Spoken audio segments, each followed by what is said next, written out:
Hello everyone, welcome back to my channel. मेरा नाम है सीमा। आई होप आप सब अच्छे होंगे। आज का जो टॉपिक है it's about breast feeding. Congratulations अगर आप बेबी डिलीवर कर चुके हैं और आप इस वीडियो पर आए हैं या आपकी डिलीवरी डेट पास आने वाली है, then all the best. I hope कि आपके सारे जो क्वेश्चंस हैं इस वीडियो में मैं कवर कर पाऊँ। चलिए स्टार्ट करते हैं।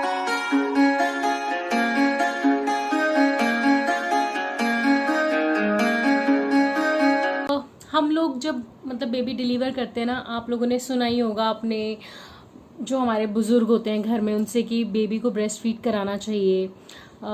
हमेशा ये बोला जाता है, लेकिन मैं आपको एक चीज़ बोलना चाहूँगी कि WHO भी ये रेकमेंड करता है कि अपने बेबीज़ को आपको कम से कम 6 मंथ्स के लिए एक्सक्लूसिवली ब्रेस्ट फीड कराना चाहिए।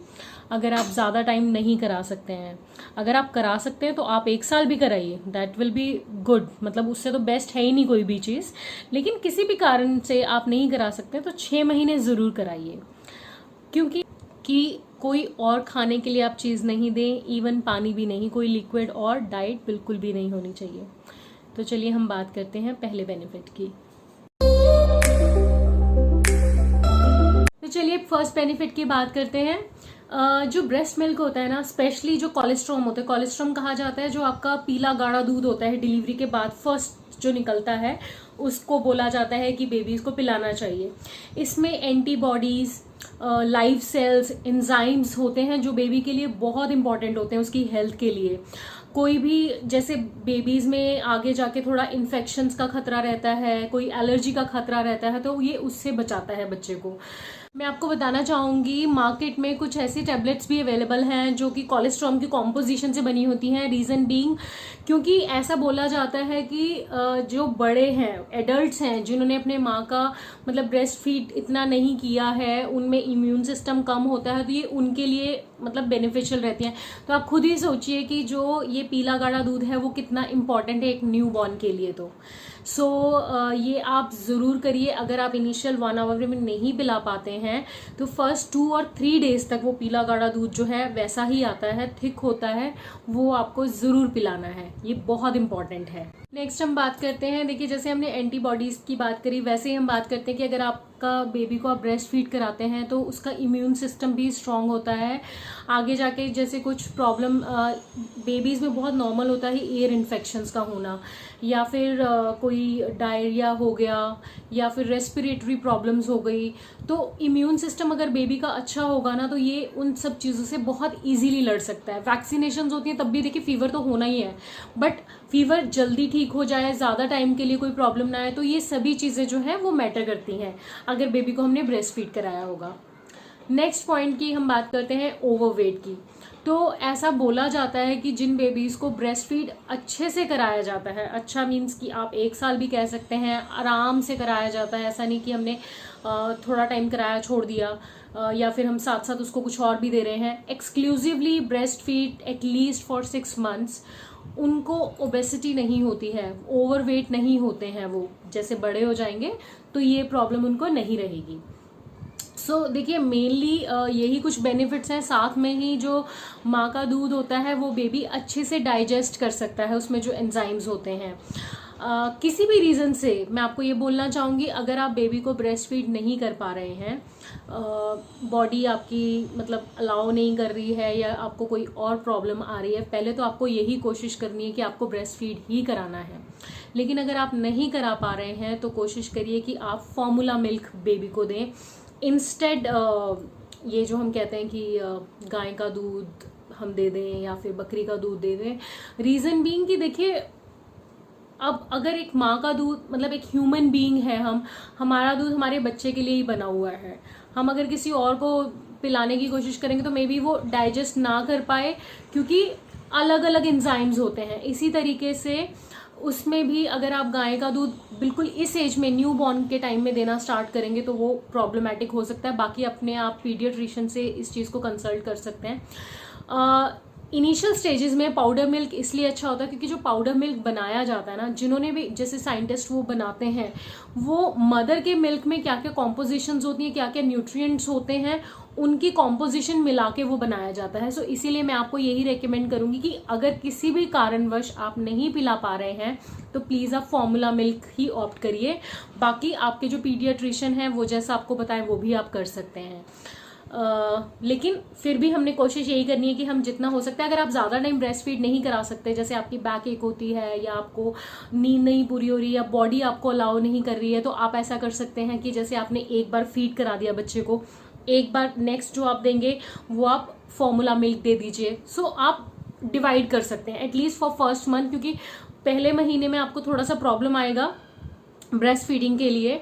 सो इसके लिए मैं आपको एक दूसरी वीडियो भी बना कर दूंगी जिसमें हम ये डिस्कस करेंगे टॉपिक पे कि आप ब्रेस्ट फीड अगर नहीं करा पा रहे हैं, आपको लगता है कि मिल्क सप्लाई इतना नहीं है, तो हम उसको कैसे इंक्रीज कर सकते हैं, क्योंकि वो चीज़ें मैंने भी फेस करी हैं।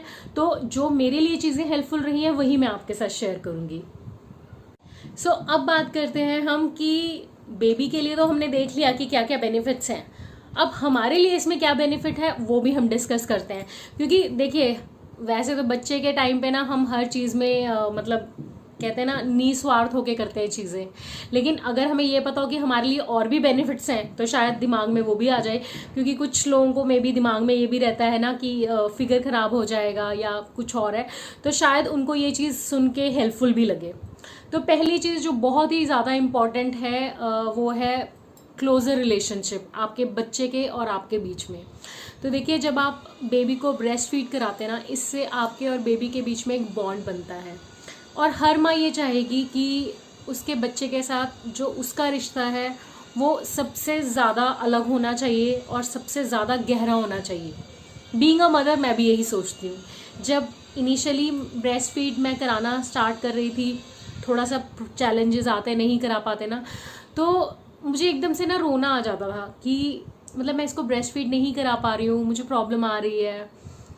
जैसे जैसे मैंने जब उसको ब्रेस्ट फीड कराना स्टार्ट हुआ मतलब सक्सेसफुली, तो उसको जब मैं देखती थी ना, मतलब एकदम रिलैक्स फील हो जाती थी मैं। मतलब मुझे दुनिया में ऐसा लगता था कुछ और नहीं चाहिए। और ये बहुत मतलब ऑनेस्ट मैं आपको फीलिंग बता रही हूँ अपनी। जब आप उस दौर से निकलेंगे तो मे बी शायद आप वो चीज़ फील कर सकें। तो वही है कि जो मैंने आपको बताया कि एक क्लोजर बॉन्ड बनता है। उसके साथ साथ इसमें मैं आपको सेकंड पॉइंट भी कवर कर रही हूँ, पोस्टपार्टम डिप्रेशन बोला जाता है। जब आपकी डिलीवरी हो जाती है ना, कुछ लोगों को पोस्टपार्टम, कुछ लेडीज़ को पोस्टपार्टम डिप्रेशन हो जाता है। किसी भी रीज़न से हो सकता है, हमारे बॉडी में हार्मोनल चेंजेस होते हैं जिस वजह से वो आपको हो जाता है। लेकिन अगर आप ब्रेस्ट फीड कराते हैं तो इसके जो चांसेस हैं वो रिड्यूस हो जाते हैं। वही मैंने जैसे आपको बोला, जब आप अपने बच्चे को देखते हैं ना ब्रेस्ट फीड करते हुए, बहुत ही अच्छा फील होता है। आपके दिमाग में जो चीज़ें चल रही होती हैं, जिनको लेके आप अपसेट भी होते हो ना, वो एक टाइम के लिए ना आप भूल जाते हो। और जैसे जैसे वो ब्रेस्ट फीड आपका ठीक होता रहेगा, आपका माइंड से भी बाकी की चीज़ें जो है वो निकलती रहेंगी, तो वो पोस्टपार्टम डिप्रेशन में भी आपको हेल्प करेगा। नेक्स्ट पॉइंट बहुत ही इंपॉर्टेंट है फीमेल्स के लिए, जो कि है वेट की प्रॉब्लम। सो प्रेगनेंसी में बहुत ऑब्वियस सी बात है कि हमारा वेट इंक्रीज हो जाता है। तो आपको मैं बताना चाहूँगी कि अगर आप ब्रेस्ट फीड कराते हैं बेबीज़ को, तो ये आपको वेट लॉस करने में भी बहुत हेल्प करता है। लेकिन फर्स्ट 3 मंथ्स आप भूल जाइए ब्रेस्ट फीड, मतलब आपको वेट लूज़ होगा, क्योंकि उस टाइम पे हमारी डाइट भी वैसी होती है। हम ब्रेस्ट मिल्क इंक्रीज़ करने के लिए काफ़ी चीज़ें खाते हैं। पंजीरी बनाई जाती है घरों में, और भी घी वाली चीज़ें दी जाती हैं, क्योंकि हमारा कैलोरी इनटेक ज़्यादा होता है। तो आफ्टर 3 और 4 मंथ्स क्या होता है कि हमारी डाइट इनटेक जो है वो थोड़ा सा चेंज होता है, कम हो जाता है। और अगर हम ब्रेस्ट फीड कंटिन्यू करते हैं तो ये काफ़ी ज़्यादा हमें हेल्प करता है हमारा वेट रिड्यूस करने के लिए। सो नेक्स्ट पॉइंट की हम बात करते हैं, वो है breast cancer and ovarian cancer जो होता है, इसके चांसेस 25% टू 28% जो है स्टडीज़ के अकॉर्डिंग लेस हो जाते हैं। मतलब अगर आप ब्रेस्ट फीडिंग मदर हैं, आपको इन फ्यूचर ये प्रॉब्लम्स के जो चांसेस हैं वो कम हो जाएंगे। नेक्स्ट बहुत इम्पॉर्टेंट पॉइंट है, वो है हमारे यूट्रस का जो साइज़ है उसके लिए। कुछ लोगों को पता होगा कि जब हमें कॉन्ट्रैक्शंस आती है ना डिलीवरी के टाइम पे, ऑक्सीटोसिन हार्मोन जो है वो दिया जाता है, जिनको नेचुरली नहीं पेन्स होती हैं। होता क्या है ना कि आपको जब ब्रेस्ट फीड कराते हैं ना तो ये हार्मोन जो है वो रिलीज करती है बॉडी, जिस वजह से आपको कॉन्ट्रैक्शंस भी आती हैं, पेन भी होगा इनिशियल डेज में ना जब आपको ब्लीडिंग हो रही होती है। तो आप नोटिस करना कि जब भी आप ब्रेस्ट फीड कराएंगे ना आपको ब्लीडिंग ज़रूर होगी। जैसे कई बार होता है ना 5-6 डेज या वीक के बाद जिनको ब्लीडिंग थोड़ा कम हो जाती है, जैसे दिन में कंप्लीट पूरा दिन नहीं हो रही है, उसको उस टाइम ज़रूर होगा जब आप ब्रेस्ट फीड कराते हैं। जैसे जैसे वो चीज़ होगी ना आपका यूट्रस का जो साइज़ है वो भी अपने ओरिजिनल साइज़ पे आने में हेल्प होगा, और जितनी जल्दी वो होगा वो आपके लिए भी बेनिफिशियल है चीज़।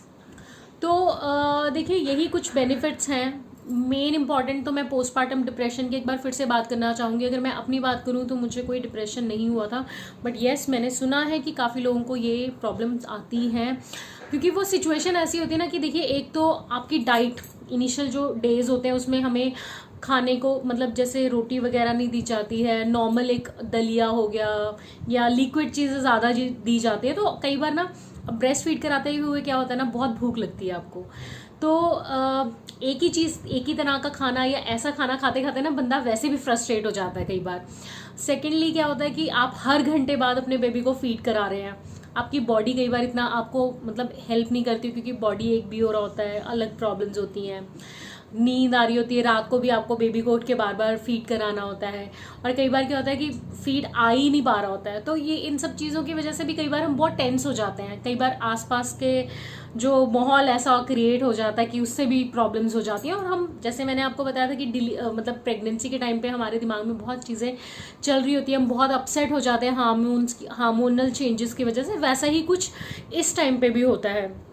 बट अगर आप ब्रेस्ट फीड कराते हैं ना तो ये चांसेस बहुत कम हो जाते हैं। देखिए मेरा ये वीडियो बनाने का सिर्फ एक यही मकसद था कि अगर आप किसी भी रीज़न से नहीं करा पा रहे हैं ब्रेस्ट फीड, तो कोशिश करिए अगर उसका कुछ ऑल्टरनेट निकाल के आप बच्चे को ब्रेस्ट फीड करा पाएँ, क्योंकि ये बहुत ज़रूरी है बेबी और आपकी दोनों की हेल्थ के लिए। आई होप कि आपको मेरी ये वीडियो पसंद आई होगी। अगर इसके अराउंड कोई क्वेश्चन हो तो प्लीज़ आप कमेंट बॉक्स में मुझे ज़रूर पूछिएगा। और भी कोई क्वेश्चन हो आपका प्रेगनेंसी के अराउंड तो आप बिल्कुल कभी भी मुझसे पूछ सकते हैं, मैं आपको ज़रूर उसका रिप्लाई करूँगी। अगर आप मेरी वीडियो पर फर्स्ट टाइम देख रहे हैं, नए आए हैं मेरे चैनल पे, तो आप इसको ज़रूर सब्सक्राइब करिए। इतनी मेहनत के साथ वीडियो बनाई जाती है तो एक सब्सक्राइब तो बनता है ना।